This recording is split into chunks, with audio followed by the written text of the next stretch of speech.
Imagine the implications of a weapon with no visible trace, a weapon that could knock out tanks, ships, and planes as fast as the speed of light.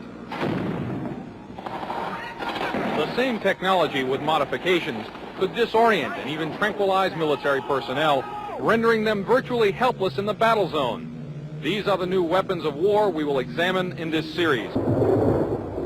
Lightning is the most dramatic form of energy to be found in nature. Scientists have succeeded in creating limited types of artificial lightning, and some think that these could be the forerunners of a new type of directed energy weapon, part of a family of weapons which operate within the radio frequency segment of the electromagnetic spectrum, and are thus referred to as radio frequency weapons.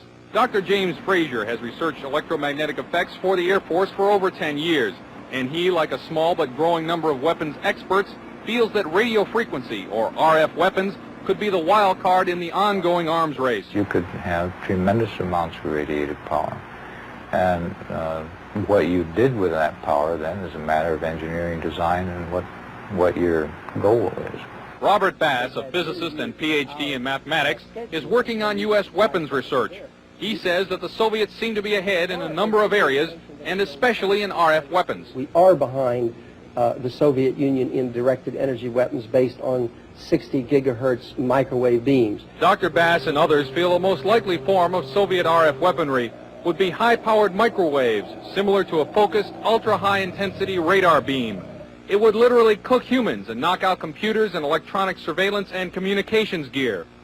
An operational RF weapon, relatively cheap and reusable, could devastate sophisticated and expensive war machinery. Scientists say that microwaves and other types of RF pulses operating at specific frequencies or windows can be transmitted with little or no loss of power.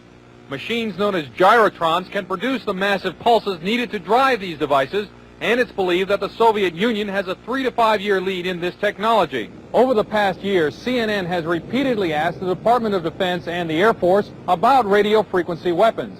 After much resistance, DoD finally said that the subject was too sensitive to discuss. In my next report, unexplained cloud-like phenomena which may be evidence of a Soviet breakthrough in RF technology.